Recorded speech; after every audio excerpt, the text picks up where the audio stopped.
Hello, everybody, and welcome to Chapter Select, a seasonal podcast where we bounce back and forth between a series, exploring its evolution, design, and legacy. For Season 4, we are covering the Fast and Furious series. I am one of your hosts, Max Roberts, and I'm joined, as always, by Logan Moore. Hi, Logan. Max, Daddy's got to do some podcasting. Daddy's got to go to work, baby. It's time to unleash the beast, the podcasting beast. Exactly. It's time to talk about Furious 7. This is I don't know. We're getting into the craziness. This was one of the first movies that we watched in the series that I actively texted you, and I want to just read my exact text to you what it said, because I think I texted you around 12:30 or 1 a.m. after I finished watching this movie around 12:30 or so, and I just said, these films are getting increasingly more hype. And then you just said, and you sent a GIF back. I sent a GIF of Jack in the car clapping and saying we made it. Yes, we did make it to the one that I think a lot of people consider the high point of the series. And I've obviously known about this for a long time, so I'm glad that we've now watched it. Next to Too Fast, Too Furious, and Fast 5, this was the other film that I have truly been waiting for you to watch. There's a lot of stuff in here that's very Logan energy, I think. And this was one I was very excited for you to see. And I'm glad we're finally doing this episode. Yeah, I am looking forward to this one. We've got a guest on this episode that we'll bring here in a minute. But first, let's do our initial rundown of everything with Furious 7. No fast. They went full Justin Timberlake. Drop the fast. Furious 7. It's cleaner. Yeah, it's kind of the repeat of... It's like the true sequel to Fast 5 name structure-wise. They tried it with 6, where the title card in the movie says Furious 6, but it's actually just Fast and Furious 6. It's strange. But Furious 7, they embrace the back half of it, and I appreciate it. I feel like they were worried that they were going to have a branding problem and no one would go see it. And then, lo and behold, this movie made $1.5 billion, which we'll get into here in 1 second.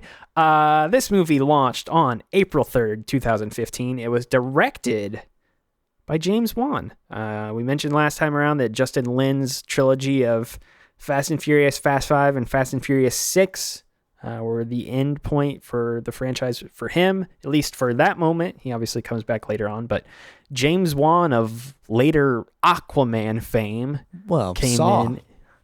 Yeah, I've never seen those. He's Aquaman man. Really? You've never seen Saw? Never seen Saw. We can do we can do a season on those later. Even though I think that sounds really I was gonna say I think that sounds miserable. Yeah, I wouldn't recommend that. But Saw 1, which is James Wan, I would give a thumbs up to. Saw 2 also fairly decent-ish. I've not seen the Saw films, any of them. I just know it's got the little puppet man in it. Producers this time were Neal H. Moritz, Vin Diesel, and Michael Fottrell. The writer was Chris Morgan. The actors this time around, again, much of the same cast, but we've got Vin Diesel, Paul Walker, Michelle Rodriguez, Jordana Brewster, Tyrese Gibson, Chris Ludacris Bridges, Natalia Emmanuel, which is a new character, right? She plays Ramsey. Okay, that's what I thought. Dwayne "The Rock" Johnson. We got Ronda Rousey joining here for a select scene. Kurt Russell and Jason Statham. And also, I'm going to drop in Iggy Azalea for some strange reason. Shows up in this movie. I didn't even know she was in this movie, so. Because, she shows up at Race Wars. And she's like, yeah, Letty, something. And then I was just like, Iggy Azalea, why are you here? I don't like Iggy. Composer, Brian Tyler, once again, composer of the film. Stunt coordinators, we had Joel Kramer as the supervising stunt coordinator, Oakley Lemon, Spyro Razatos, that is a sick name. Spyro Razatos, not sure, sick name though. And Troy Robinson. The budget on this film was $250 million. It's Max notes here in our own notes that it's the 17th most expensive movie ever made. Which sounds pretty crazy. It's tied with some stuff. Yeah, which sounds like a lot of money to pour into a film, but as mentioned, they got $1.5 billion back on it as a return, which is that is a hefty gross profit, I would have to say. Yes. The Rotten Tomatoes on this one, I think this has to be one of the highest across the board that we have seen for both critics and fan responses of all of them. It's up there with Fast 5, I believe. Critics gave this one an 81% overall. Audiences gave this an 82 aggregate score. So it's the closest the two have ever been. Yes. By all accounts, whether it be profit at the box office, Rotten Tomatoes scores, this is considered one of the high points in the series. So. And as a refresher, Fast and Furious 6 profit $788.7 million. This movie more than roughly, or did double, like it's in the double ballpark of it more than doubled it. I'll do the math for you. It more than doubled it. Well, no, I think the 88 brings it kind of close. No, I don't know. I'll do the math later. It more than doubled it, 1,000%. I'm bad at math. This is why I write. No, you don't have to punch in the numbers. I'm doing it anyway. 688? No, I can tell you it's right now. just under half. Just under half. Doubling $788.7 million. Oh, I thought you said 688. I'm sorry. No, 788. Okay, then no, it did not double it. Yeah, I'm sorry. My bad. Just shy yes. of it by, a cool 50 million or so. Isn't that wild? Holy smokes. So this is the big one. This is the big boy. I'm curious to see what the other profits end up being for the future movies when we do those, because I know that those have obviously been big too, even though F9 released in a pandemic time. So that'll be curious to see and take into account. I mean, it's the 10th highest grossing movie of all time. It's up there with, I would imagine, a lot of Marvel films and Avatar and Titanic and other things like that. You pretty much nailed it. That's pretty sad that you could just how many of them are Marvel in the top 10? I have to know. 1, 2, 3, 4. 4 of them are Marvel. Can I guess what they are? Sure. Endgame and Infinity War. Correct. Endgame is number 2, Infinity War is number 5. Spider-Man No Way Home. Number 6. Okay, and then is OG Avengers the other one? Correct, at number 9. Okay. Yep. I did it. I know my Marvel films and how they profit at the box office. Anyway, like I said before, we do have a guest on this episode, and it's somebody who's been on Chapter Select before. Let's bring Ricky Frech back into the fold to talk about Furious 7 with us. Hi, Ricky. Wow. Hey, how's it going? I am not too bad. Ricky, as I said here, is a returning guest. He was on our Paper Mario season a long time back.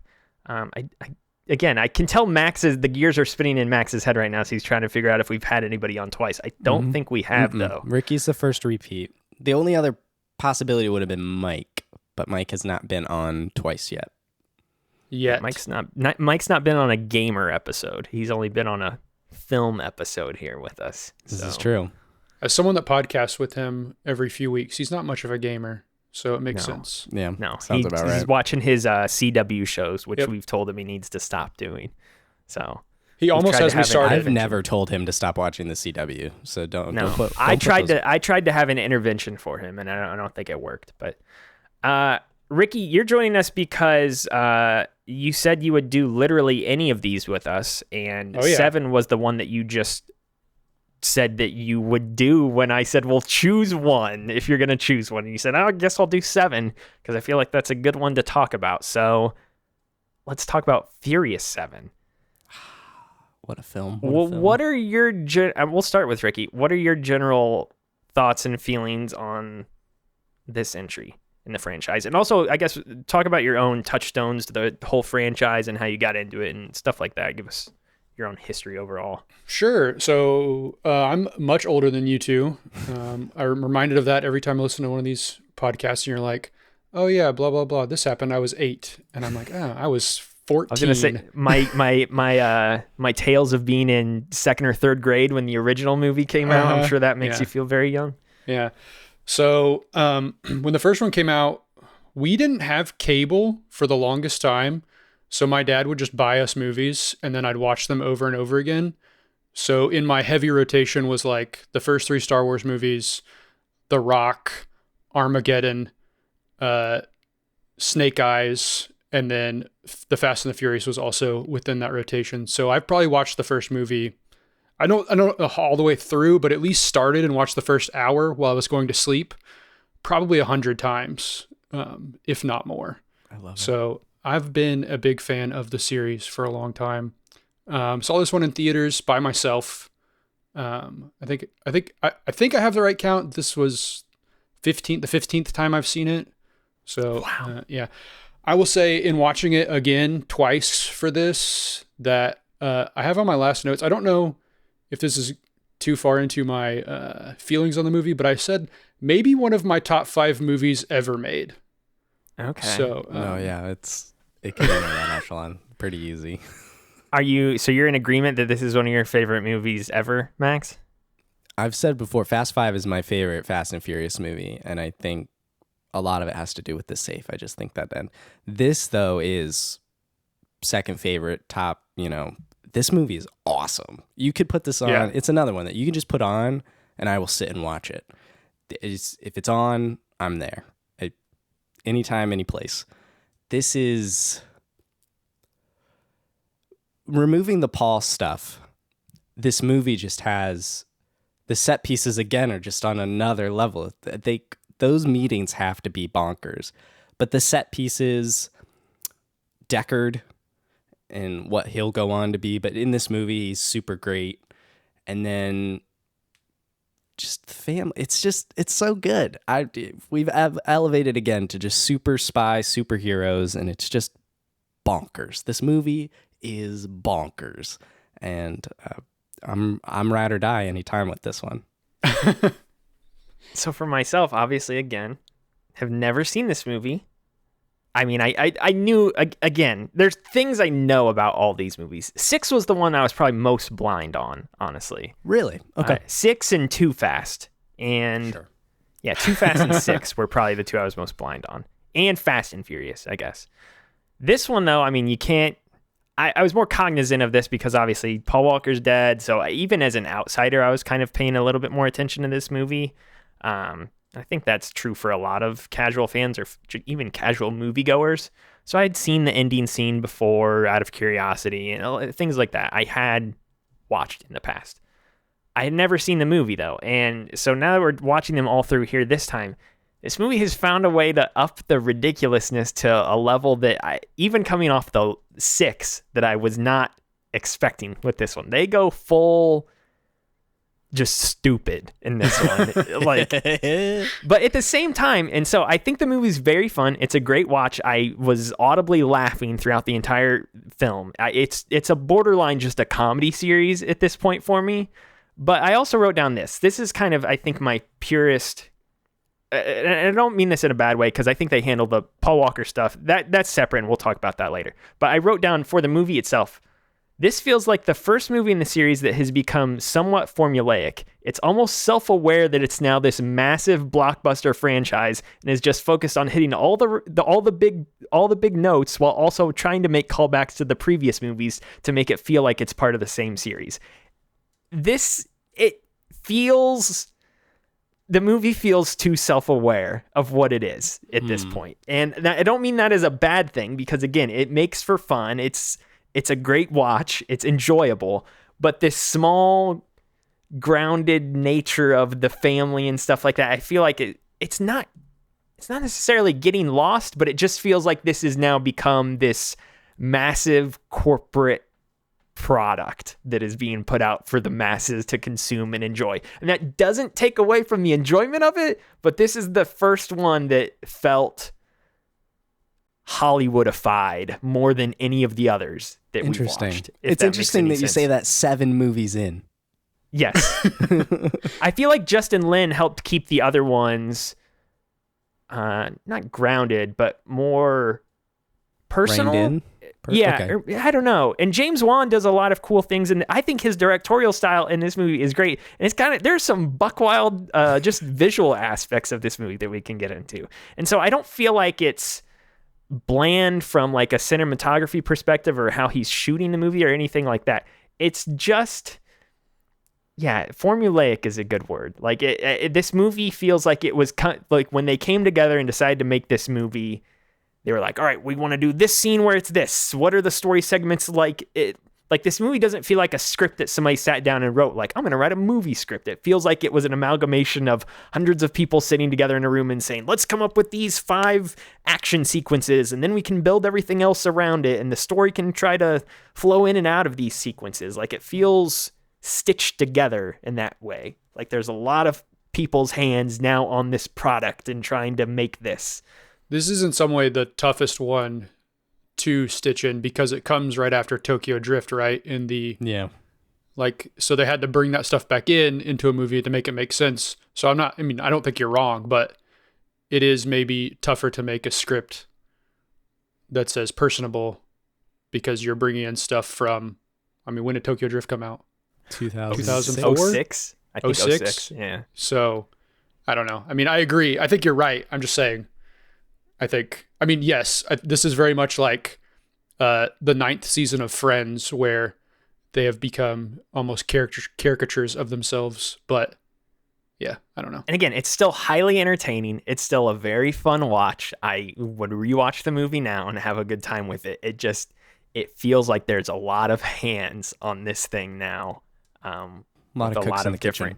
Yes, it feels like they are trying to be very intentional with what they're doing because they have a formula, they know what the audience likes, and they're trying not to deviate from it too much. But they're also trying to stay true to what it has been, and they throw in some little things here and there, like let's bring Race Wars back for just 2 minutes. That's awesome, man. Race Wars PTSD, baby. Hector. Yes. Hector. Yeah. Why is Iggy Azalea in that scene? Why not? Sure. Like that was the other thing. There's a lot of celebrity cameos in this movie, and it's like, why are they in this film? Ronda Rousey just shows up because she was really big in 2015 when this movie came out. So sure, let's throw her in, and she'll have a fight scene with her. And okay, so I will say, is this the point where they realized how much money they were going to make in China? Because this series makes a ton of money in China, and so if you're making a movie for that audience, you aren't going to have as much dialogue. You're going to focus more on the action. Is this the point where they really realized that? Probably. Because It's the certainly a Transformers factor. movies would have been blowing up over there by this time. And I know, not that they were the only films doing well in China, but I know those were like some of the huge initial blockbusters of that era that were doing gangbusters in China. So those surely had a big influence on what Universal is doing with the Fast franchise now as well. He's not Chinese, but they did bring in Tony Jaa for his first Hollywood movie, which is huge. Yeah. For us Tony Jaa fans, I don't know if you guys have watched his other stuff, but what else is he in? He made Ong Bak, which is one of the greatest action movies of all time. He's in The Bodyguard. Okay, I think he's that's in. what I've heard of then. Yeah, because I recognize his name, but I don't know if I've seen him in anything personally. So, little Googling, little box office mojo. The domestic box office for Furious 7 alone, out of the 1.5 billion, 353 million of that was domestic. And then China alone was 390 million. Okay. So just about 91 million more than here, which makes, obviously the almost $700,000 alone just in those two areas. So close. Now, I didn't look it up, but you probably could compare that to Furious 6 and see what kind of leap there is. Because this is the last movie I think was around 6.5, maybe 700 million. This doubled around the world, which is definitely in part, I think Paul Walker's death is a factor of that. Draws a lot of people in. Just that's an element. But also this movie is just, again, bigger, better. This is $250 million budget. How much of that was marketing? They definitely were pushing hard, and it pays off financially in the long run as well. So let's start breaking the movie down a bit more piece by piece. I want to, obviously, we're going to naturally bring it up a lot throughout our discussion, Paul Walker and his involvement in this movie and his death. And we can table, I guess, the final scene and our thoughts on that, I guess, for more near the end of the discussion. I want to bring it back. Let's start with this because Ricky mentioned, or I think Max maybe mentioned Deckard Shaw and him being in this movie and him being great. I gotta say I was disappointed by him. And I think I'll start to like him more in the future, but I don't. There's things I like and dislike. I like that him as a character, that his opening scene is excellent. It's show, don't tell, where they just kind of you are able to view for yourself what he has done to get into this hospital and start his path of revenge. But at the same time, I don't feel like I know anything about this man or care about him. He's just this dude who just keeps showing up everywhere randomly with the gun and is trying to kill everybody. Okay, yeah, I get that in theory, but I don't care about him. Like, I guess what I'm saying is, at this point in time, the thought that 2 movies from now we're going to watch a movie where he's going to be one of the main protagonists is really baffling and strange to me. Yeah. Because there's virtually no characterization for him in this movie. He's nothing more than just Jason Statham with various weapons fighting people. And that's about it. He has very little backstory or any sort of information about his character that you would care about in this movie other than just what other people say, which is this guy is the ultimate assassin, the ultimate fighter. He's a shadow. He's a ghost. Like, everything that you are informed about by him is just by him kicking everybody's butts and from what other people in this world are saying about him. Him as a character himself is pretty boring to some degree. I also don't understand his character motivations that much, but we'll get into that in a second. You have it's an interesting problem's too strong a word, I think. It's an interesting perspective of anyone who's watching these movies with the knowledge of Hobbs and Shaw just existing, as in he is a titular character in the first and only spinoff of Fast and Furious so far, movie-wise. Okay. Movie-wise. Don't worry, Ricky. I am. It's like, how does the villain become a hero, in this... I mean, that's happened with Hobbs, so I'm kind of used to it from that perspective. Hobbs not necessarily as much. Like, Deckard is the villain, is the bad guy. Hobbs was just the cop chasing them. Brian was a cop, that sort of thing. I don't have as much problem with him being the antagonist. It's more just... I'm trying to think how much he talks in this movie. Not a lot. It's not a lot. Not a lot. So there's just not a lot to cling on to him personally. It'll be fun to see that develop over the course of these movies for you. Yeah.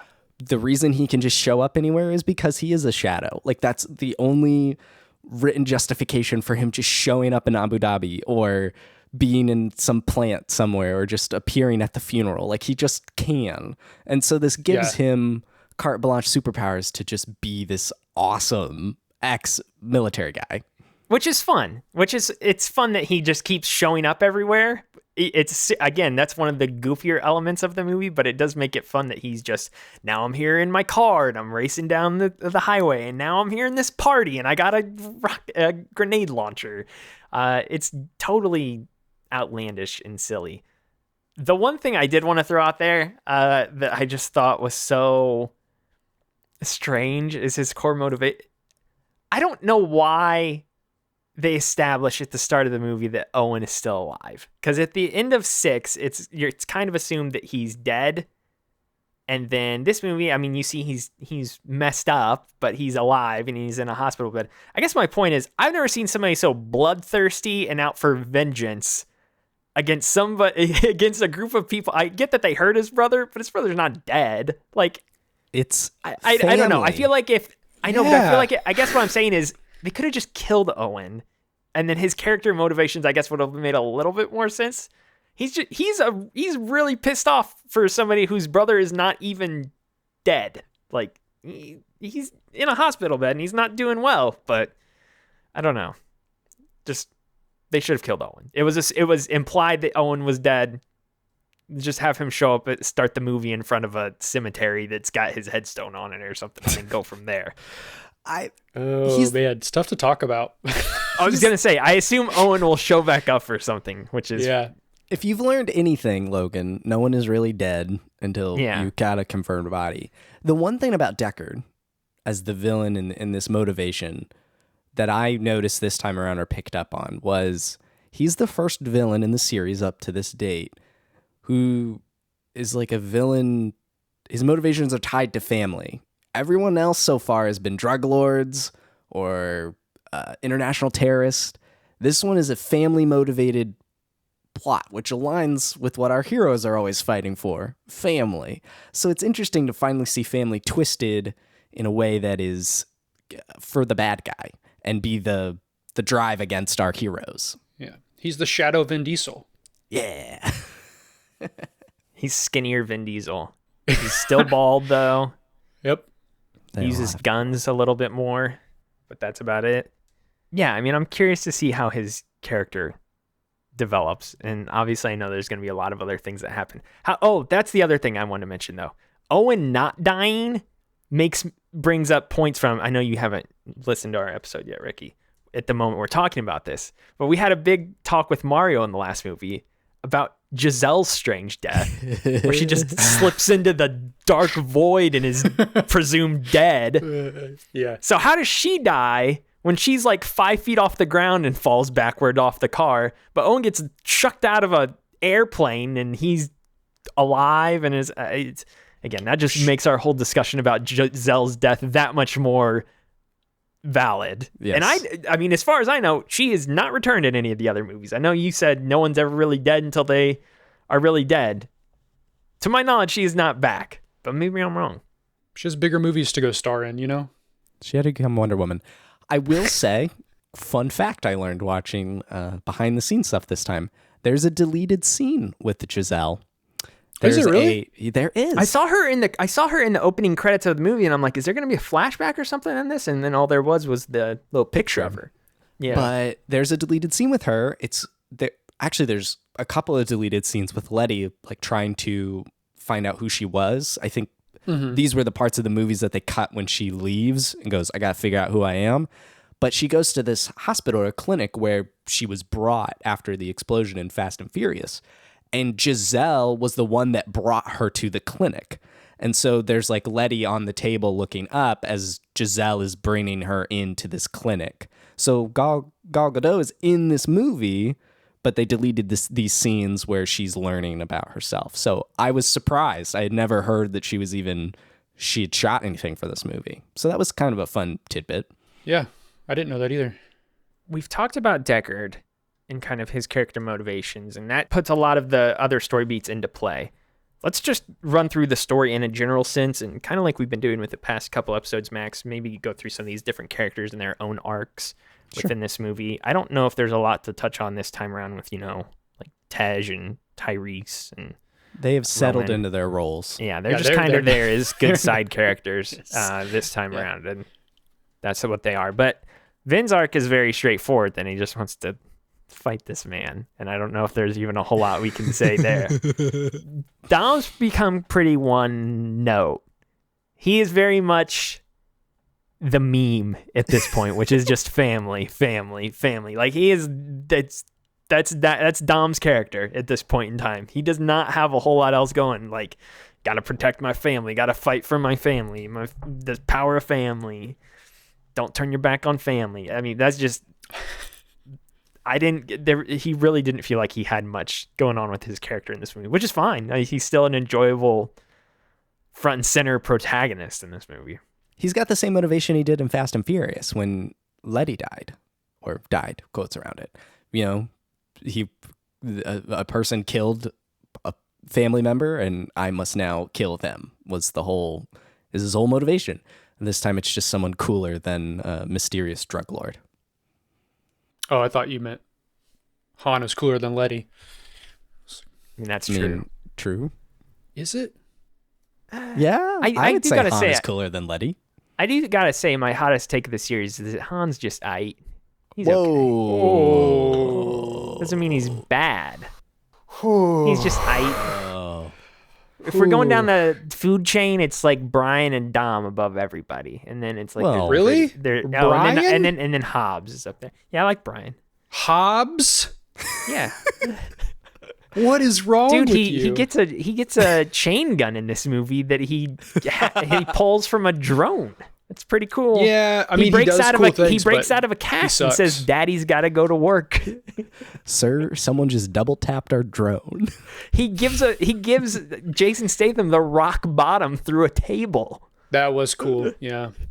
Like Hobbs is, and then he gets blasted out a window and crashes onto a car, and he's just fine for the most part. Would have killed a normal person. I mean, like half of the things they do in this movie would have killed a normal person, and they just walk away. Yes, with no scrapes. I mean, while we're talking about superhuman feats in this movie, my favorite thing, bar none, maybe one of my favorite things in the entire series, is that when they go into the prince's safe, Dom just lifts up a car. Yes. He's just like, "Quick, Brian, get under the car. I will lift it." And he just lifts it up there and holds it for a good 5 minutes or so, like it's just, nothing. It's not like it weighs thousands of pounds or anything. A Lycan Hypersport weighs just over 3,000 pounds. Jeez. What a man. And that one was allegedly, well, it wasn't allegedly, it was bulletproof, which you would think adds weight to it. So, just a good solid squat and lift. Yeah, that was definitely my favorite superhero feat I think we've seen so far, because it was just, they weren't even trying to hide it. Like some of these other ones that they've done where he jumps out of a car and jumps across a bridge and catches Letty mid-air. Like that stuff is so goofy, but this one was just him blatantly, "No, I'm just going to lift up a car here real fast." Like, it has been established that he can hold an engine block with one arm, so lifting a car doesn't seem too far out of the realm of possibility for him. Oh, imagine if he can hold an engine block with one arm, imagine what he can do with two. And apparently and his legs. Lifting a sports car. They had to establish it here because some wild stuff is going to happen soon. Mm-hmm. Some truly wild things will happen. We've talked about Dom. I don't know what other characters are in. I guess Hobbs doesn't have a whole lot going on. He's pretty much sidelined until the final fight in this movie. And he has a good opening fight there. That opening fight with Deckard is really fun for all the reasons I think I mentioned before. Max is probably not even aware. There are so many, I may as well bring this up now. There are so many callbacks to The Rock personally in this movie. And I don't know if Max would have noticed these. There is a clip of him in the hospital watching football, and the football player he is watching is himself. They're playing highlights from his career at Miami, and he is sacking the quarterback, and then it comes on the news that says, "Breaking news, downtown LA." That's awesome. The thing they're showing on screen is his highlights from when he was a college football player at Miami. That's pretty dope. That's awesome. So there's that in the movie. He rock bottoms Deckard Shaw. Like there's a lot of callbacks to The Rock personally in this movie, which I thought was quite funny. Other than that, Hobbs doesn't get to do a whole lot, which is, I was fine with it, honestly. Like the cast flex is like one of the best moments in the entire series. So yes, that was one of the audible laugh scenes from me when he just breaks out of his cast like it's nothing. This is probably The Rock's best movie. Like the best movie he's ever been in. Yeah. I mean, I'm going to take some heat from this. Most of The Rock's movies are bad. I mean, yeah. And I like The Rock, but I don't know. I mean, he's in a lot of like kids films or I don't know. I want to say dumb people films. I'll call them wide audience films instead. Audience. Sure. This is definitely the smallest role in the Fast and Furious he's had up to this point. But I think at this point in the movies, they've realized kind of the impact Hobbs can have, and they save him for really just the beginning and the end. They just use him for the right moment. His scenes at the end of the movie are really three things: the ambulance. He tackles a drone out of the sky with an ambulance. Exactly. And then shoots grenades on a helicopter. Like, those are the three things that he does, really, at the end of this movie. But they're so ballin' that it works. It doesn't, you don't miss him as much in the middle there, because when he does come at the end, it's so worth it. When he says, "Woman, I am the cavalry," everyone's just like, woohoo. That's on the level of, Avengers Assemble. I do agree with Ricky that I think this might be, pound for pound, it's definitely his best movie in this series. I mean, he's been great, and I think he's been very great in all of these movies, and I don't know if Ricky agrees with that, clearly. I mean, okay, look, I am on Vin Diesel's side of the feud, obviously. I think everything Vin Diesel has done has been better than The Rock, except for, obviously, wrestling. Although, I don't know if you've seen Vin Diesel's breakdancing video. It might be better than Rock's wrestling career. That's not. I just learned today that Vin Diesel used to be a breakdancer. Yeah, I had the tape. I knew he was a singer in high school. But I didn't know he was a breakdancer. But like, you take their kid movies, right? So The Rock has The Game Plan and Tooth Fairy. The Pacifier is better than both of those movies, right? Yeah, Pacifier's top. Has The Rock's like most serious movie is what? Pain and Gain? Walking Tall? I don't know. And Vin Diesel was in Saving Private Ryan.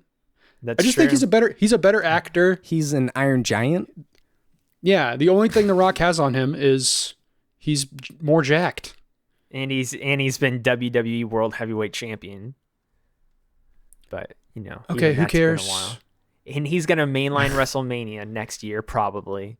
Yeah, most likely. And run for president. Yeah. Vin Diesel could do all those things if he wanted to. That would be a really great presidential ticket. Vin Diesel versus Rock. We'll see who the people really align with. Right. If Vin has Tyrese as his vice president, he's winning. Who would The Rock 100%. Have as his VP? I don't know. I feel like I was going to say Kane, but that would be bad. Kevin Hart? It's got to be Kevin Hart. Yeah, Kevin Hart. That's a good one. Yeah. Probably Kevin Hart. Yeah, because him and Tyrese could get very snippy with each other. They're kind of similar with how they loudmouth VP noms. Yeah. Mm-hmm. That would be good. Yeah, let's do that. Make it happen. Democratic and Republican parties or whoever.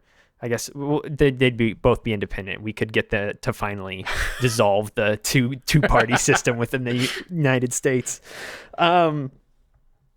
Hobbs is good in the movie. I don't know who. I guess let's talk more about some of the new characters.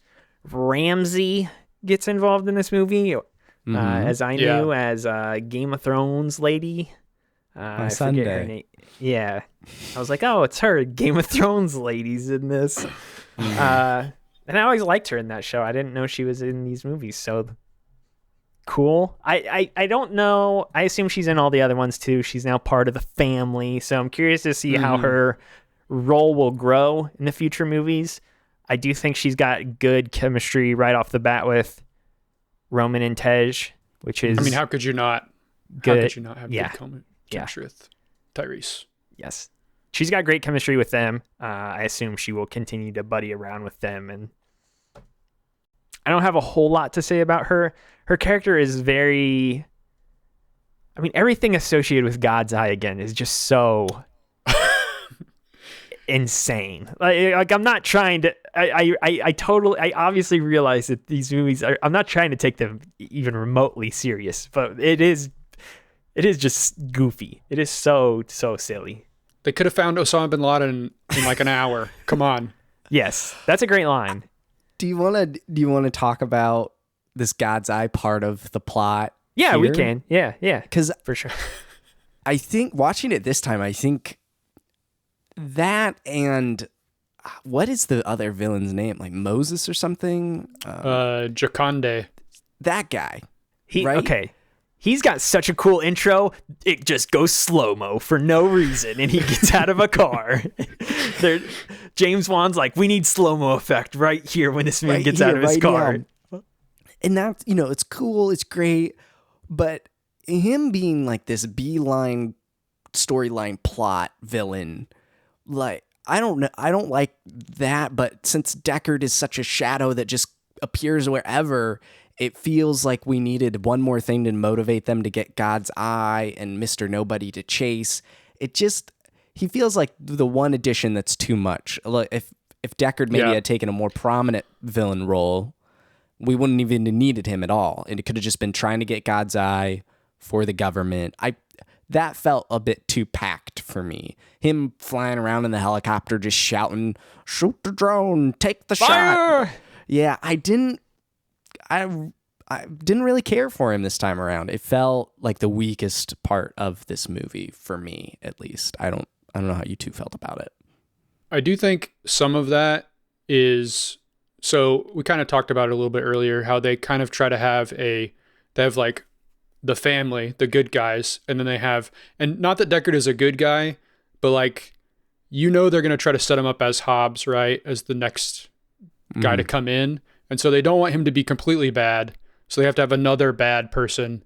You know what I mean? So I feel like they try to do that in every movie where they have the good guys that aren't really good guys because they're criminals. And then like the guy who's like either is a good guy, but is against our people, or the bad guy that's not that bad. And then the bad guy. Like they always have to have those three factions.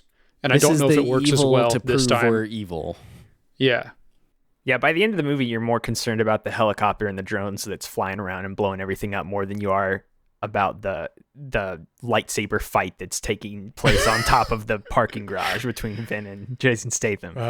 I do think, Max, you touched on one thing with just him being an inclusion too far within the movie's cast. I think that's true for a lot of the new characters in this. And this has kind of gotten me a little concerned about where we're heading with the Fast universe, because I know Charlize is about to come in, and I know the universe is about to grow even further. And we got freaking Jason Momoa and Brie Larson. They're about to, you got to keep putting new characters in. I get that. But I did not like Kurt Russell's character much at all.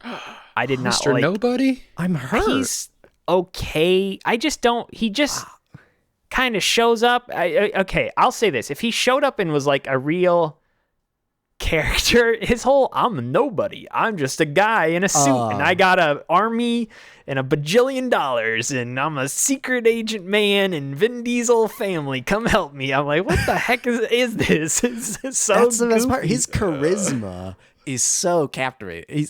I love Kurt Russell. He's awesome in the movie. Yeah, Kurt Russell's performance is great. But just this, I defend the free world, but I'm so laid back. Like, I've got my own health insurance. You've really got to try this Belgian ale. Like, he brings a levity to such what is normally a super serious spy thing in any other movie. He just brings a levity to it. And I love his personality, and he's so much fun. What I should specify that I don't like about it is I think we could have had a more personal Deckard versus family movie where Deckard is, you hurt my family, so now I'm going to hurt your family. And it could have been more just a beef between him and Vin and Dom and the crew. And I think that would have been fine. Instead, we got to do this like large, sweeping world building with all these inner political machinations and this vast spy network and all these military intelligence people are getting folded in. It's like, okay, the scope of this is getting a little whack. Like, I'm fine with the set pieces being crazy and I feel like that's why they're folding this stuff in, is because it's a way for them to make these set pieces truly buck wild. Like, I don't know how you get the highway scene or you get the scene at the end with the helicopter. Like, I feel like the producers of the movie or the scriptwriters or the directors or whoever feel like they have to incorporate these like militaristic elements into this movie to make the action set pieces make sense. Because if it was just Deckard versus the family, then I don't know how you get those large explosive sequences otherwise. So I feel like that's the explanation for why this stuff is happening, but I still don't think it fits all that well. We've gone from drag racing to now, yes, a super spy, covert ops military guys coming to contact Dom Toretto, the street racer, and they're like, "I know all about you. I heard everything about you." It's like, what? It's so strange. It just feels off, but I know that's where we're headed, so I'm accepting of it, I guess, but it is jarring. Let's touch on some of these larger scale action sequences. There are really, so there's the one with the helicopter and the whole Vin and Jason Statham fight scene. I mean, we've touched on a lot of them throughout here. The one that opens the movie too with Hobbs, and again, we're doing the thing where I'm calling people Deckard and Jason Statham one moment. Like I keep Aren't they just one and the same? I was gonna say, it's pretty much the same If person. You're listening to this, you know what I'm talking about. I'm sorry. We've got the opening fight scene between Hobbs and Deckard. We've got the highway scene where they're dropping out of the airplanes, and then we've got the tower Dubai, jump. Yeah, the tower Dubai jump scene. stuff. Which one, I guess, was the best of the best in your guys' opinion? Because I don't think there's a lot of great ones this time around, but I don't know if any of them top the ones we saw in 6. I don't know if any of these were upper echelon within the past 2 films specifically. With the vault at the end of Fast 5, and I really like the tank, and I really like the airplane in Fast 6. Don't know. Overall, this movie I think has the most action sequences though, for sure. Like this is the majority of the movie. There's a lot going on in this one. Yeah, but I don't know if any of them are like the helicopter stuff. I'll just say this: the ending helicopter chase scene stuff was pretty unexciting, except for the part where she jumps out of a window between cars. That's the best part of all that. Otherwise, I didn't think them riding around and just trying to avoid missile fire was all that thrilling until Hobbs tackled the drone out of the sky. But that's just my opinion on it. How did he know it was there? It's a great question. Timed it perfectly. Timed incredible. It could have been if he was a second behind or a second earlier, it doesn't work. It's perfect. Hobbs perfection. What do you think, Ricky? I mean, I did think it was cool when Vin Diesel tries to hit the helicopter with his car and then somehow attaches a satchel charge to the underside of the thing. That is very cool. Which is, again, another thing where, like, how did his plan work out? Was this his plan the whole time? Because so much random stuff had to happen for it to happen. I mean, that's movies, but it was like so many things had to go your way for this to happen the way you planned it. But yeah, that part was pretty... I think... So the car drop, because a lot of that's practical effects, so that part is cool to me. And then, of course, I really like that fight in the car with Brian and Tony Jaa, but a lot of that is because I love Tony Jaa. Like, unapologetically, he's one of my favorite martial artists. So seeing him in action in his first Hollywood movie and then going, too slow. And then they have a callback to that later with him and Brian's second fight. That the whole second fight between him, Brian, and him, I was like, this is going to end. Brian will get the best of him, and he will say, too slow. I called it like 3 to 5 minutes before it happened. And lo and behold, I was like, wow, I could write movies. But it's great. It's a great moment, right? Yeah. Did you also call Brian's Cars Can't Fly callback? Yeah. Did you know that was going to happen? I did not. When you watch it again, you see Jack just throw it, and you're like, "Oh my gosh, cars don't fly, buddy!" I'm like, "Oh yes, they do." I think the one thing that I think 7 is doing that the movies we watched so far have not done is tie a lot of big set pieces together fluidly. Yeah, flying cars to bus chase to fight inside bus to bus falling off cliff. In the past, those would have all been separate pieces. Bus falls off cliff, fight in building, cars fly out of the sky would have been the big moment. They tie all of that together seamlessly in this one big, awesome, great set piece.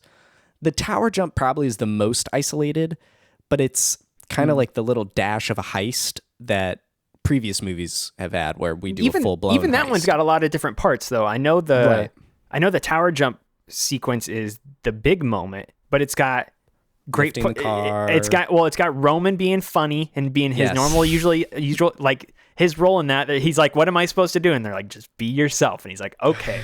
Like, that's great because that's what the audience wants too, is him being the comic relief in that moment. And then you've got Letty off doing the fist fight stuff, and then you got the car boys doing car boy things. Like, there's different elements to that too, even though they're all separate, but it is one sequence too. So, and then the city chase part, the helicopter and drone, you kind of touched on it, Logan. It sucks a little of the wind out of the sails because there's not really a drone there, so that's all alleviated, and just like it feels just like we're just killing time to get to certain moments. I would have much preferred more fight between Dom and Deckard. Like more of that would have been preferred there, or have Hobbs have. I don't know. Hobbs tackling a drone is pretty incredible. So maybe if the drone was only there so Hobbs could tackle it, I guess it's all worth it.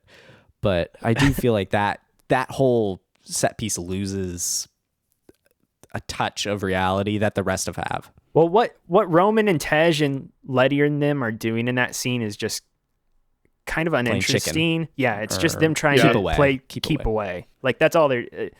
In the other scenes where like it's cars chasing cars or something like that, you don't know what's going to happen. Like you're like, okay, cool, they're gaining on this bus in front of them. I wonder what's going to happen. Like you don't know what's going to come next. The stakes of the ending scene were different because literally all they're trying to do is just not die. Mm-hmm. Yeah. So it's a little bit different. I like the bus scene a lot. If we want to talk about that, starting with them dropping out of the plane, which is, I mean, it's one of the more asinine things that has happened in all of these. Which that was the initial trailer for this one, wasn't it? Yes, that was the first trailer. Was them in the back of the plane, and then you see them falling out of the sky. That's what I thought. Yeah. So I've been watching the behind the scenes, and Ricky mentioned it earlier. I did not know this, that these were practical effects. They really did drop cars out of an airplane above a desert with parachutes and filmed it. Skydivers jumped before and after each car with cameras on them and filmed them falling, and then that's obviously implemented over. To get the actors in the cars, they built a giant gimbal on a blue screen stage with the gimbals all blue, and they put actors in the same car, the same type of car, and spun them around like a roller coaster. Them landing on the road, they were on a wire between two cranes that slid them down and then dropped them on the ground. Like they tied all of this practically. I never knew this. And they totally didn't. Like, I think this scene would have looked just as fine if it was CG, because this movie's 2015. CG is pretty decent by now. I don't think a lot of people would have cared, but the fact that they are continuing to try to stick to practical effects is, I just respect the commitment to it, honestly. You really watching behind the scenes is almost cooler than watching the movie, because you see these stunt guys come up with and cook how to make this possible. Like, can we even do this with real things? And they pull it off. Oh my gosh. And if you go to the bus chase, they're really flipping a bus on its side, sliding it down a mountain. Now, not off the cliff after the slide. They do push it off a cliff and film that later. But the Brian climbing out of the bus and on top and running, all real. The man has a wire on him to keep him safe, but he really is climbing from a bus upside down up and runs off the building and jumps off of it the whole as it's falling. Was that Paul Walker? Did they shoot that before he died? That was a stunt. That was a stunt double on top of the bus. That I don't think you would have put I don't know. your star in that position. But I didn't know the level of practicality in this scene before watching all this behind the scenes, and I just can't. They really popped the back of the bus off. Like, it's all real. And then there's the layer of CG over it to make it, look the way it does. It's just so cool. And the next time I watch this movie, my brain the entire time is going to be like, oh my gosh, they really did this. You should watch the behind the scenes stuff before you watch these next time. Maybe do that with Fate of the Furious, because Furious 7, I really thought we had kind of let it sail on the practicality and we just embraced the CG future. And so more of that wind out of the sails is kind of like, all right, they're not really falling out of the sky onto the road, but they really are to a certain degree. And it just blows my mind. I wonder if they have to really pitch that to the studios on their end. Like, because you have to imagine like the producers or whatever would just be like, dude, this is a great idea for a sequence, but let's just outsource it to a CG company and have them put this together for us and we can get moving on. And I don't know what the time commitment is to that stuff. Maybe it's just as quick for them to shoot it practically And then it would be to give to an animation company and have them put something like that together. Because that work doesn't just come out of thin air. That's months of work at an animation studio.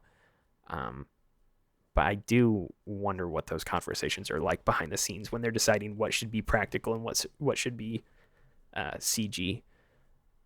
Speaking of the bus scene, I think the thing I like the most about the bus scene is that Brian in his final film here just straight up transforms into Nathan Drake. That's what he is this whole movie. He does a full transformation into Nathan Drake, Indiana Jones, climbing underneath the bus. The whole bus scene where he's climbing outside of it, like, I was like, okay, somebody's played Uncharted 2. Like, this is exactly what this is. There's a lot of Uncharted energy here. Yes, there is. Yeah.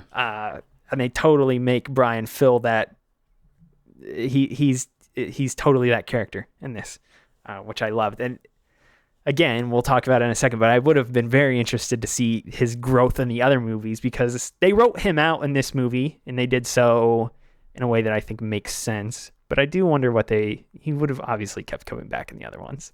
Sure. Yeah. Yeah. But we'll talk about that in just a sec.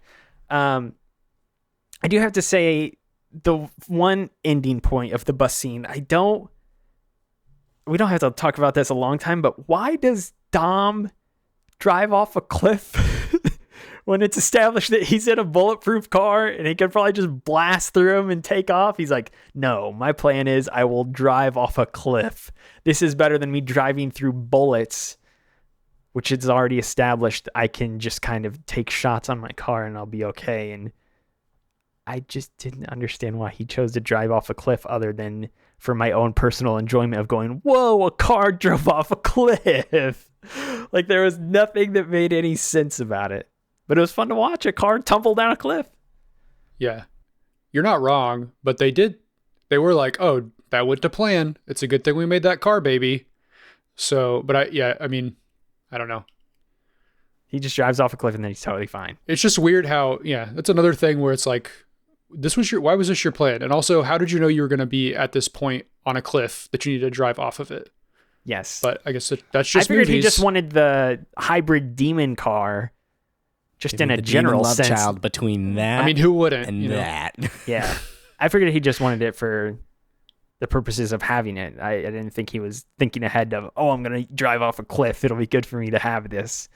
So I think someone says that. I think someone's like, perfectly to plan or something like that. Mm-hmm. I think he says it when he says something when he gets out of it to that effect. Yeah. I don't know if I have anything else to say about the action sequences. Really, again, they're all really well done. I was going to say, I did just notice in my notes, I forgot about this, that I wrote that I do have a special place in my heart for that lightsaber fight as you described it. Yes, that was the one other thing I wanted to bring up. Yes, thank you. So there's a point in it where I can't remember which character does it, but they jump off of a bumper of the car and then elbow drop somebody. And I watched a kid do that after a basketball game in high school. So, do that exact move? Jump off a bumper of a car? Yeah, pretty much. And it would have been before the movie came out. Because this movie came out, I was in grad school, so well before. He just jumped off the bumper of a car and then came, this person they were not actively in a fight. He ran up behind him off the bumper, elbow drop on his back, and then they fought. Did you go to high school with James Wan? Did he see that move and then tuck it away in his brain for memory later? Not that I know of, but I mean, maybe he did, because there were some wild fights where I went to high school. People loved to get busy. Whoa. That's a weird way to say that. Whoa. That's a weird way to say that. I just like that they keep making callbacks to Dom beating up somebody with a wrench in the first movie and talking about how he went to jail for that once. And then when he gets in a fight here, his weapon of choice is a wrench to, again, beat somebody with. They just keep having him pull out wrenches all the time to beat people up. Yeah, that's weird.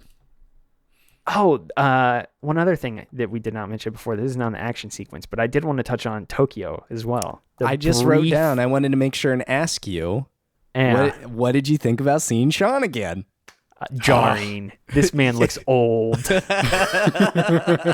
This man looks very old. It's even more jarring that they splice in footage from Tokyo Drift 2 seconds before, and then they cut, and then he's old.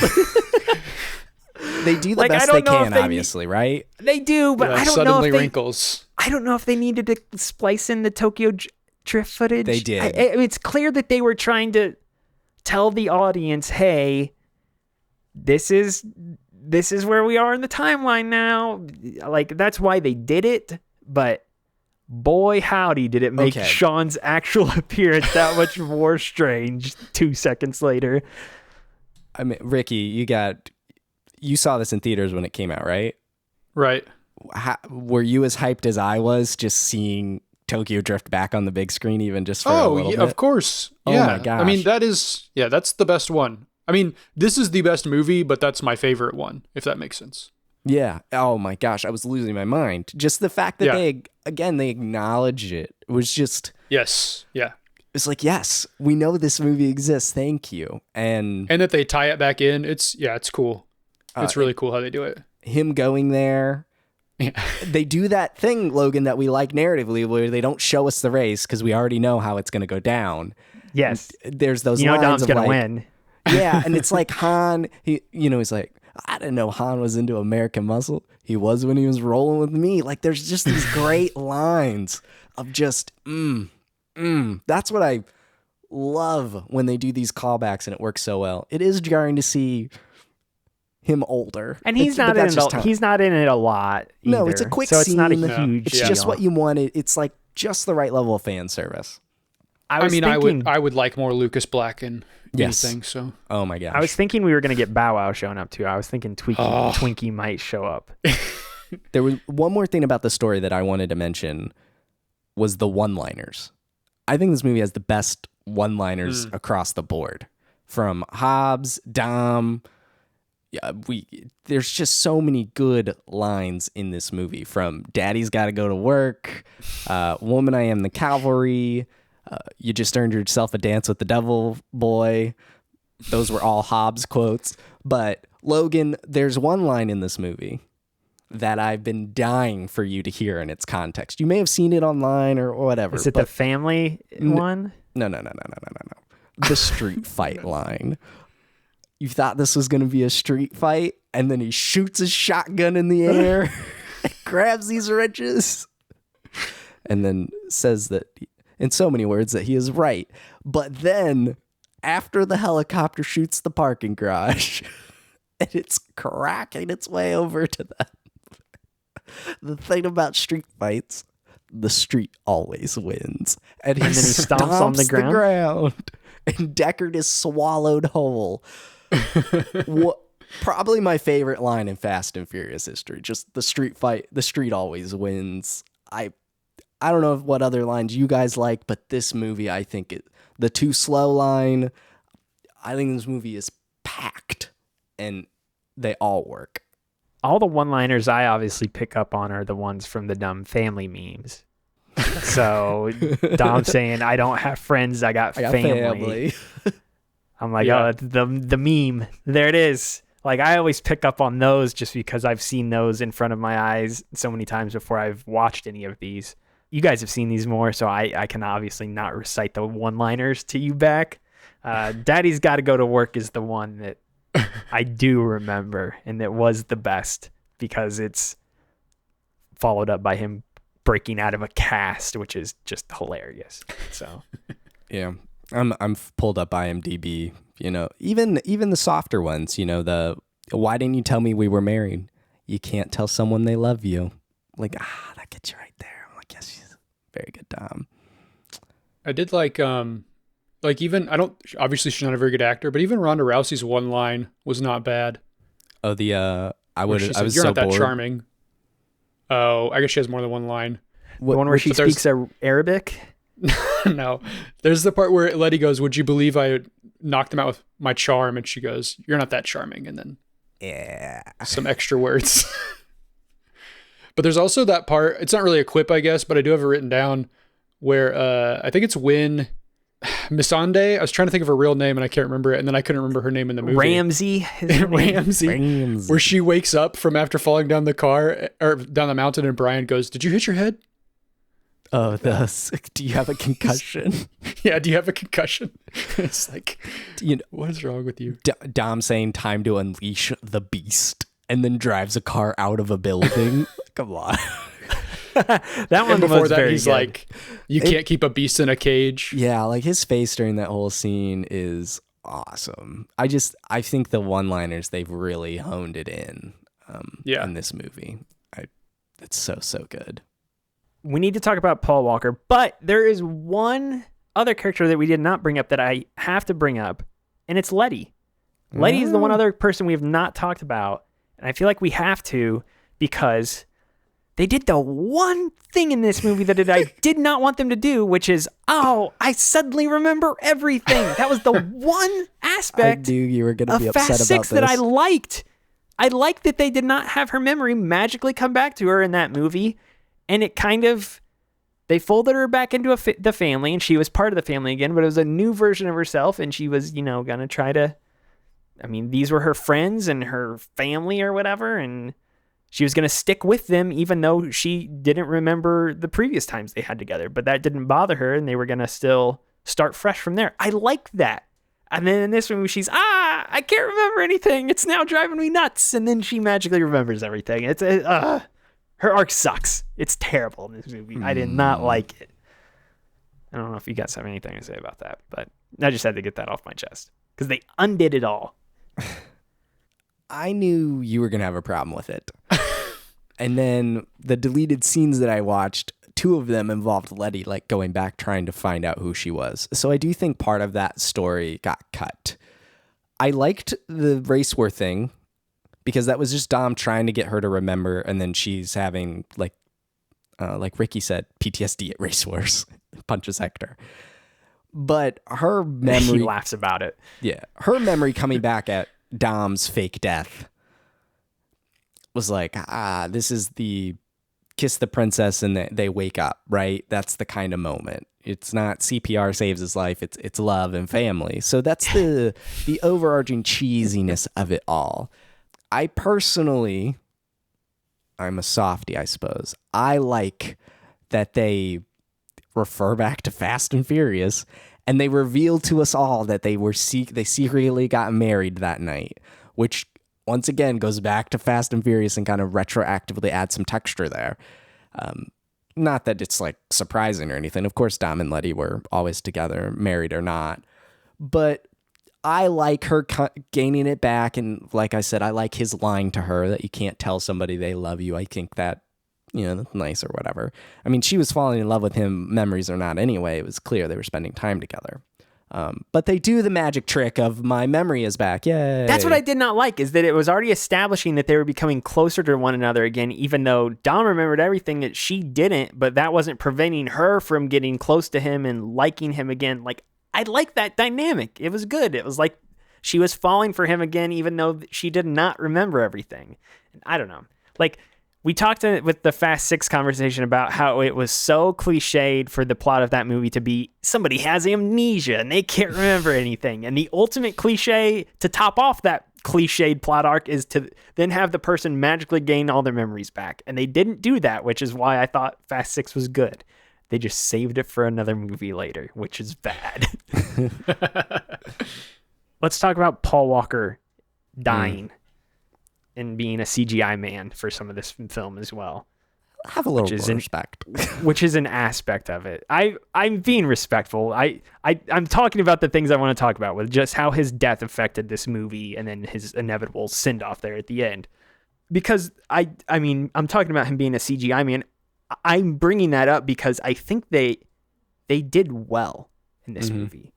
Like, especially compared to freaking Rise of Skywalker with like how with Carrie Fisher's inclusion in that movie and that just being atrocious, seeing how they handled his death in this movie and still including him in the movie, and like it was obvious the parts where he was a CGI man, but it wasn't so poorly done. Like they did a good job even with those instances, is I guess what I'm saying.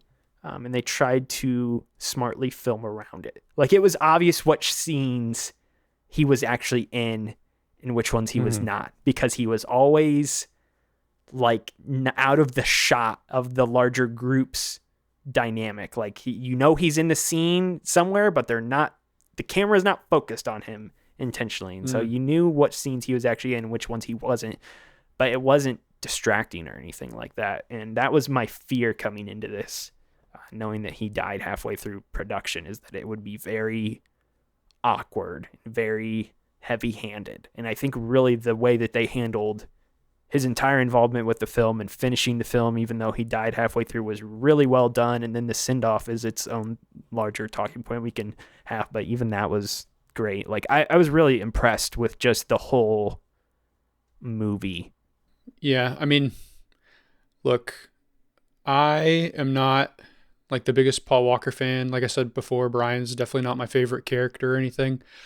But even from like almost the very start of the movie, it gets me every time, because there's a line where they're at the funeral and Tyrese says to Brian, he said, Roman says to Brian, "Promise me, Brian, no more funerals."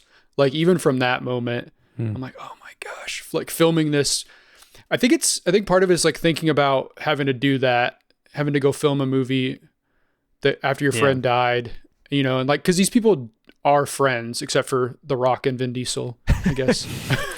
But you know, and then like they use, we'll probably talk about this a little bit, or at least I will, in favorite cars, but they use that's his car he owns at the end, that Supra. So I don't know. It just like every time, I mean, I've seen this movie, like I said, like 15 times now. And every time I'm not like bawling, crying, but I'm like sad, which is weird for an actor or a person that it wasn't like Paul Walker affected my life in any way. You weren't rushing to the theater to see 8 Below. Yeah. I mean, it's not like a grandparent dying or something that you should cry about, but like for some reason, this movie is the one that gets me every time. And I think it's just the thought of them, you know, losing their friend and then still having to film it and then going on with the whole thing. I don't know. Yeah. Yeah. But I think they do a good job. And I think they do a good job throughout the whole thing of like, I don't know, setting up how emotional it's going to be at the end, I guess. To cut in real quick before you say something, Max, that stood out to me too. The scenes I mentioned before where he was clearly in the scene, but not in the scene, but the other actors were, it really struck me in those instances, like, wow, like how hard what must it have been for the other actors to know, like, okay, Brian's in this scene, we're going to shoot it like this. And it's like, yeah, that has to be so difficult to know that you're shooting scenes where a certain character is present but no one is there. I know his like brothers filled in to play him or something like that throughout the movie. Cody. Yeah, but it still must have been so difficult to film scenes as Dominic Toretto with Brian, and the guy playing Brian is not there, but you still have to act all the same. Like that really stood out to me as well. Yeah. So I do bawl like a baby. I can't help it. It's really hard every time.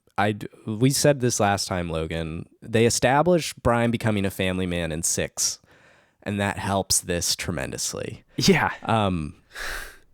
From the perspective of getting Brian back in the game, like the whole he misses the bullets, which I think helps also write him out, is the severity of it. It's not the cars or the girls, it's the bullets.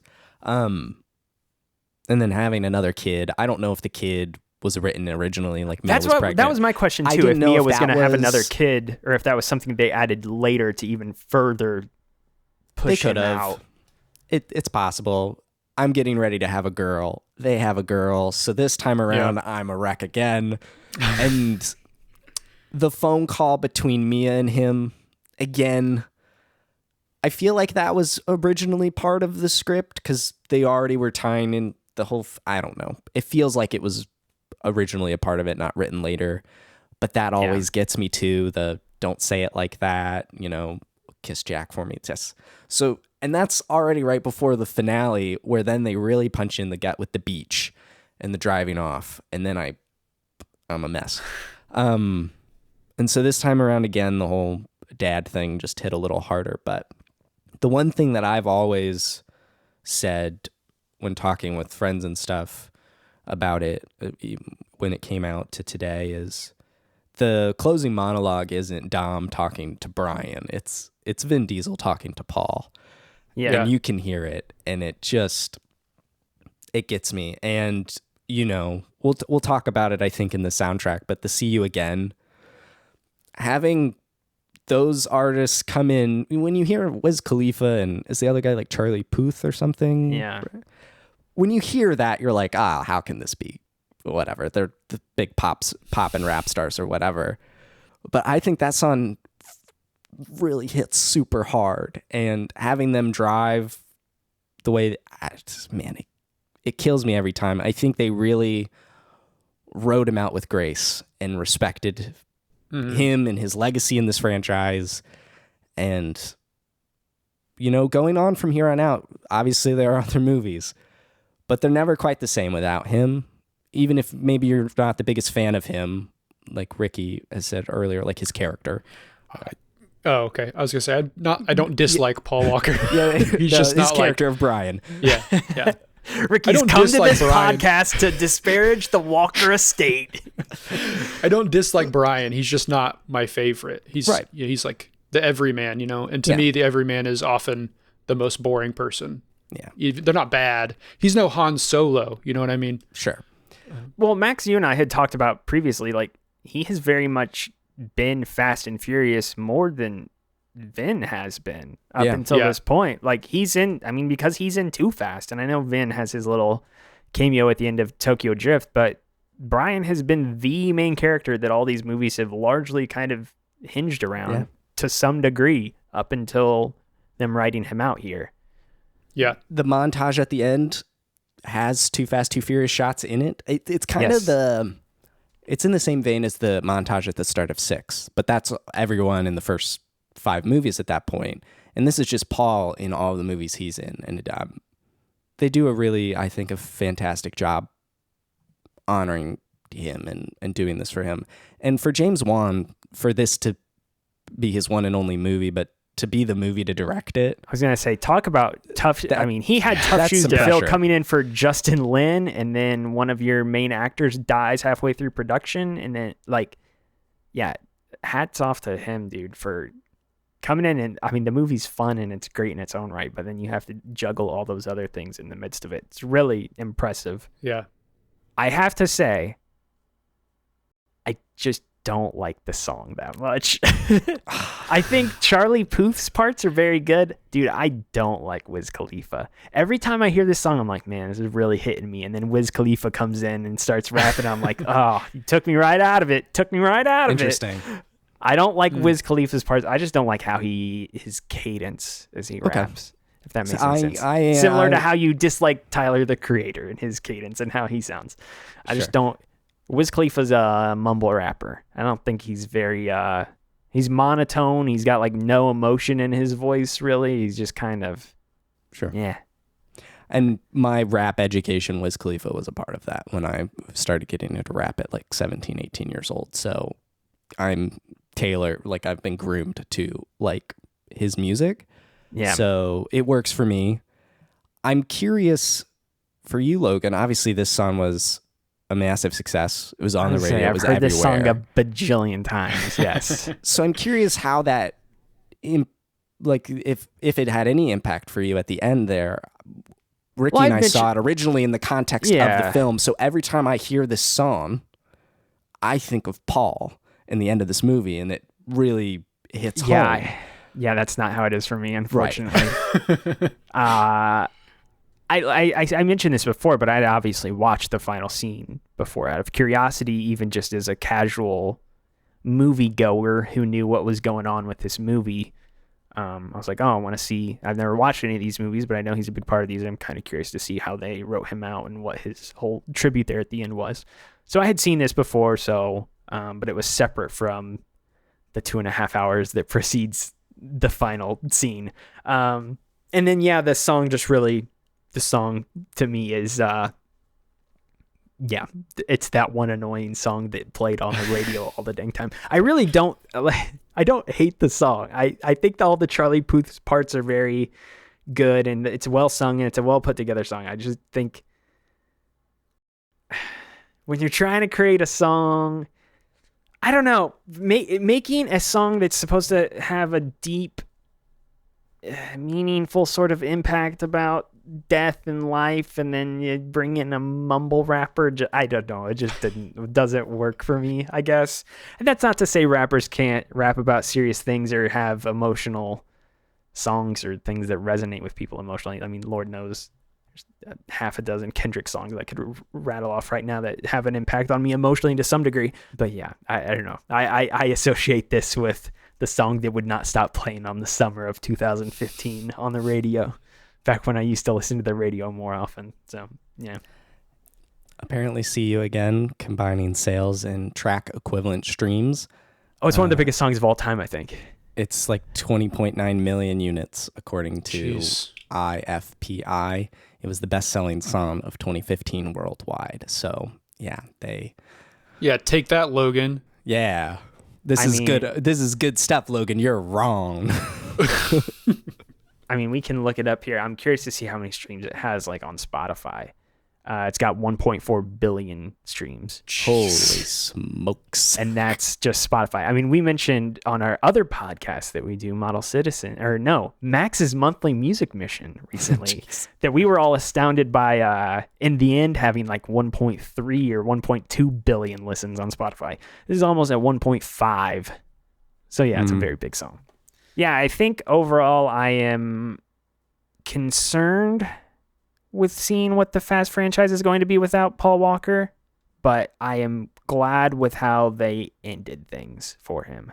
But yeah, unlike Ricky, he was one of the things I very much loved about these movies, and I think especially the dynamic between him and Dom. So without that being around, I am kind of concerned for 8 and 9, but I guess we'll see. Especially since Hobbs is we kind of lose two bromances in this movie. Is Hobbs in 8? Hobbs is in 8. He's in 8. Okay, because we're gonna lose that bromance too, because I know The Rock and Vin Diesel will never work together again.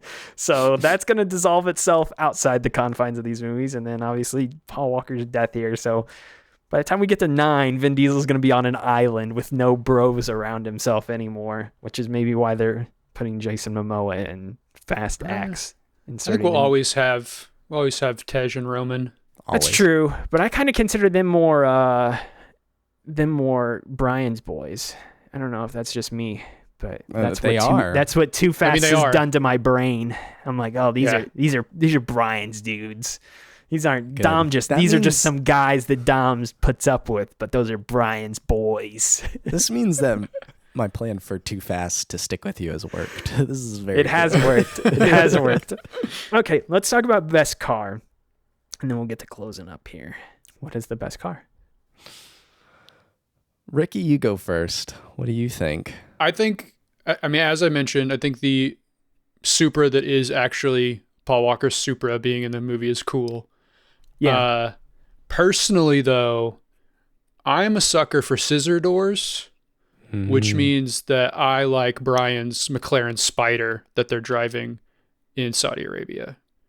You barely see it, but when those doors open, I get hot and bothered. I'm a big fan. I don't know. Something about doors. Yeah. I don't know what it is. I love them. That whole Abu Dhabi lineup, honestly, I wish it was There's in the movie. There's a Viper in more. that lineup too. I know. I knew you would notice that. That is not my favorite though. Yeah, the Abu Dhabi lineup is very clean. Does Roman have the Bugatti there too? Yeah. The Bugatti's there. That's another one up there. I have to say, the Lycan Hypersport was almost the cover art for this episode, but it was pretty expensive. An expensive Hot Wheel. The cover art is actually Dom's demon love child between this and that, which is his off-road charger that drops from the sky. I like the look of this car. It's cool and comedic. It's not my favorite, though. I probably would lean toward the Lycan. Simply, it's red, it's lean, it's mean. But whatever that yellow car is in the Abu Dhabi lineup, I also could go for. I don't see it listed. That is a Dodge Viper. The Viper is the black car next to it. The yellow car's not the Viper. It's a Dodge Viper, I think. I thought the yellow one is the Dodge Viper. The Viper's the black car. That I can tell. It is. I can see the that. yellow car. I do not know what it is, but I would pick the yellow car. I think that isn't that a Lamborghini symbol there on the front though. There's that little. It looks like the horse, but without the. Or sorry, not Lamborghini. I mean the Ferrari logo. It looks like look it up. It looks like a golden horse on the front of. It is a yellow Ferrari. That's what I thought. So yeah, I'm partial to that. I love this is the one Tej drives. So I like yellow. Wiz Khalifa, black and yellow. So hey. I do like that. This article's a failure. It's too many ads. I'm looking at the Dodge Viper and it's really enticing me here. I gotta stop looking at it.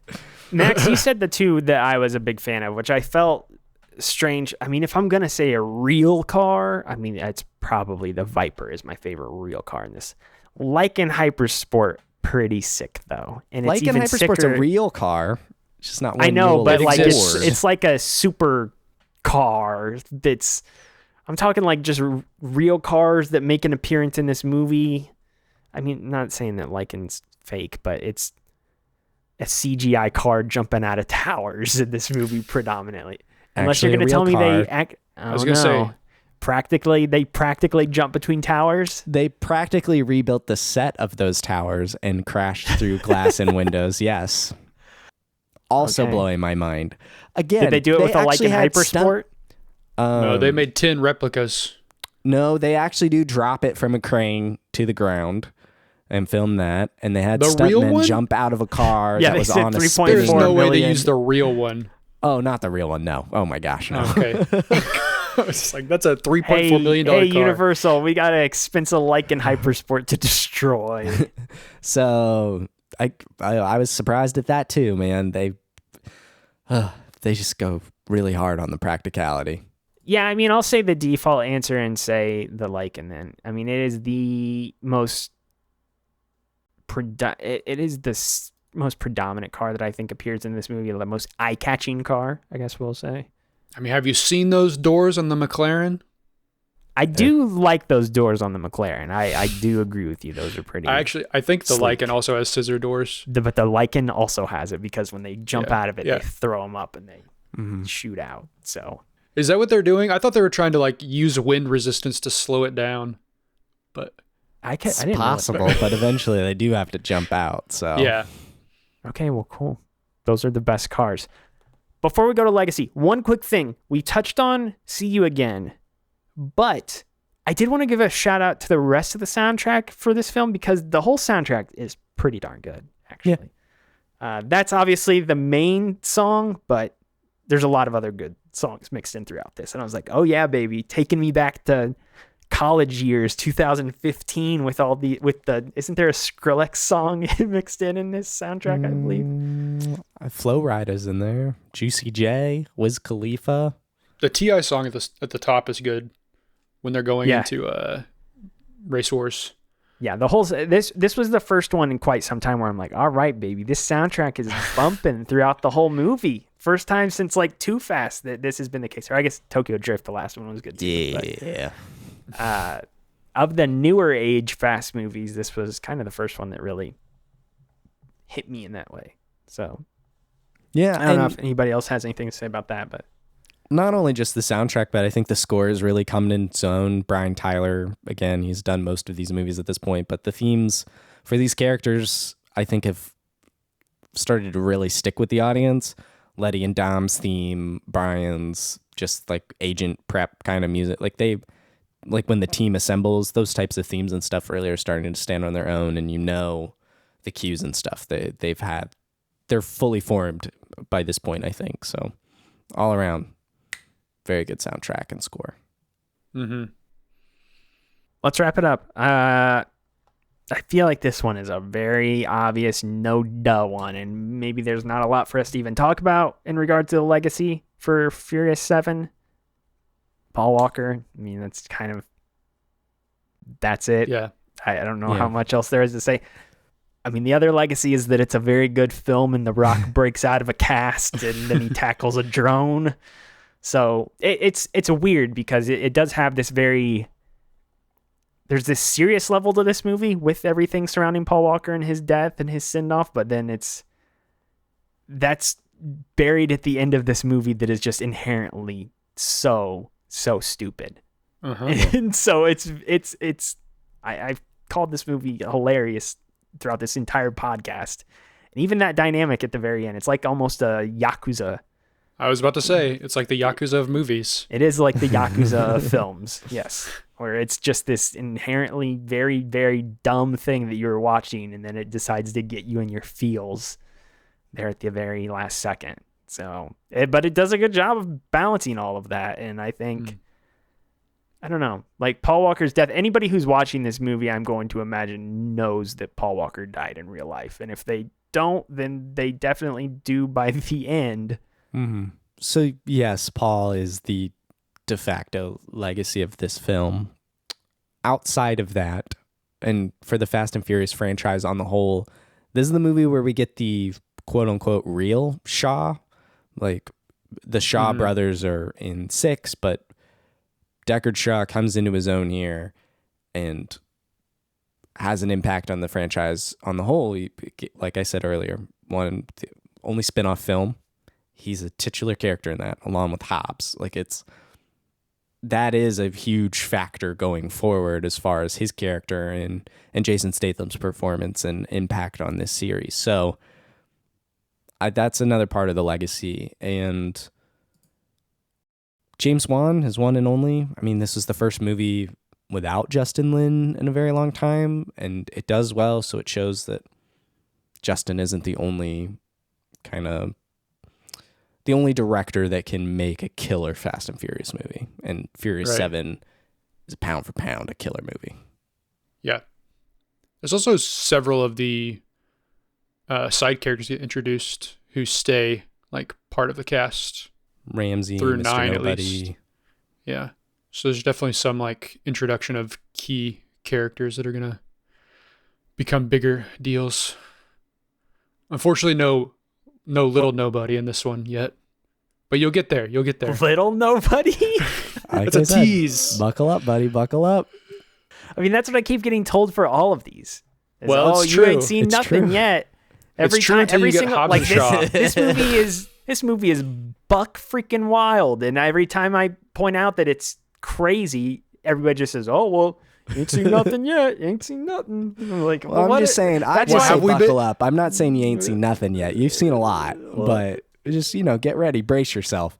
And that could be positive or negative, brace yourself. So Yeah, that's definitely true. That's again bringing it back around to the thing I said at the top, where it feels like there's a lot of hands on this thing at this point, and it keeps growing and getting bigger. That is my fear, is that it's going to get lost within itself as we move forward, especially since Brian is not going to be around anymore. And I felt like he kind of kept it grounded to the OG movies and being the everyman and being this dude who was in Too Fast, Too Furious.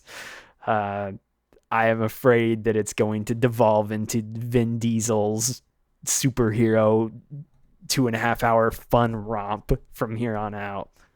That's Guardians of the Galaxy. He doesn't need that. That's true. And I think that does it for Furious 7. Thank you so much for listening. If you'd like to follow the show on Twitter, you can at Chapter Select. You can follow Logan on Twitter at Moreman12 and his writing over at comicbook.com. You can follow myself on Twitter at MaxRoberts143 and my writing over at maxfrequency.net. And you can follow Ricky on Twitter at Ricky Frech.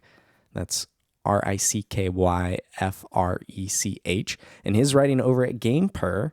He's the associate editor over there. And then he also is a huge Survivor boy, watches a lot of Survivor. Do you write about Survivor anywhere, Ricky? We didn't get, I write about it every week. Well, where can the people read your Survivor stuff? It's called Hidden Remote. It's like an offshoot of Fansided. Okay.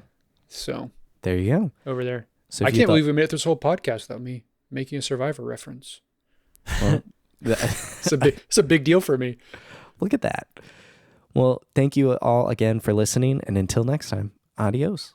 Chapter Select is a Max Frequency production. This episode was researched, produced, and edited by me, Max Roberts. Season 4 is hosted by Logan Moore and myself. Season 4 is all about the Fast and the Furious.